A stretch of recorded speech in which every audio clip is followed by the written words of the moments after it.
16 জুলাই আবু সাইদ সহ শহীদ হন 6 জন। এদের একজন চট্টগ্রামের ওয়াসিম। নগরীর মুরাদপুর এলাকায় আন্দোলনকারীদের সঙ্গে পুলিশ ও নিষিদ্ধ ছাত্রলীগের সংঘর্ষে গুলিবিদ্ধ হন চট্টগ্রাম কলেজ ছাত্রদলের যুগ্ম আহ্বায়ক ওয়াসিম। দিবসটি স্মরণে কক্সবাজারের পেকুয়ায় শহীদ ওয়াসিম আকরামের কবর জিয়ারত করেছেন মুক্তিযোদ্ধা বিষয়ক প্রতিমন্ত্রী ইশরাক হোসেন। এ সময় জুলাই আন্দোলনে যারা দেশের জন্য নিজের প্রাণ উৎসর্গ করেছেন তারা দেশের ইতিহাসে আজীবন রয়ে যাবে বলে মন্তব্য করেন তিনি। শরীক হয়েছিল, তারা এখনো জীবিত রয়েছে। আমি মনে করি বাংলাদেশের জনগণ এই আওয়ামী লীগ এবং ফ্যাসিবাদকে ঘৃণা করে প্রত্যাখ্যান করেছে এবং তারা এখন যে ধরনের বক্তব্য দিয়ে চলেছে এটা কেবলমাত্র তাদের রাজনৈতিক অস্তিত্ব টিকিয়ে রাখার একটা ক্ষুদ্র প্রয়াস মাত্র, কিন্তু সেটিকে আমরা কোনোভাবে সফল হতে দেব না। আমরা তাদের ফাঁসির দড়ি হাতে নিয়ে আমরা বসে আছি, তারা আসুক বাংলাদেশে।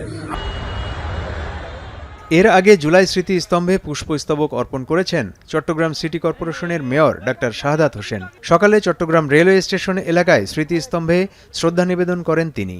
মেয়র বলেন, যে লক্ষ্য ও আদর্শকে সামনে রেখে জুলাই আন্দোলন হয়েছিল, পরবর্তী সময়ে প্রত্যাশিত ঐক্যের অভাব দেখা যাচ্ছে।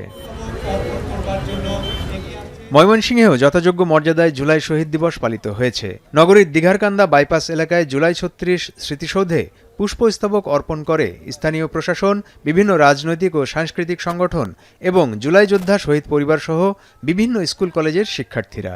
জুলাইয়ের শহীদদের প্রতি শ্রদ্ধা নিবেদন করেছি।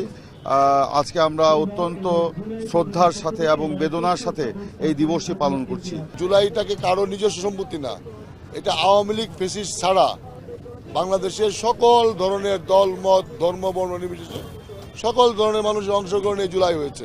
বরিশালে জুলাই শহীদ স্মৃতিস্তম্ভে ফুল দিয়ে শ্রদ্ধা নিবেদন করে একটি ন্যায়ভিত্তিক গণতান্ত্রিক রাষ্ট্র প্রতিষ্ঠার প্রত্যাশার কথা জানান সবাই। আমাদের বিভাগীয় কমিশনার স্যার সহ আমরা সবাই এই জায়গায় আমতলা চত্বরে সমবেত হয়েছি জুলাই যোদ্ধাদের স্মরণ করার জন্য, তাদের আত্মার প্রতি মাগফিরাত কামনার জন্য।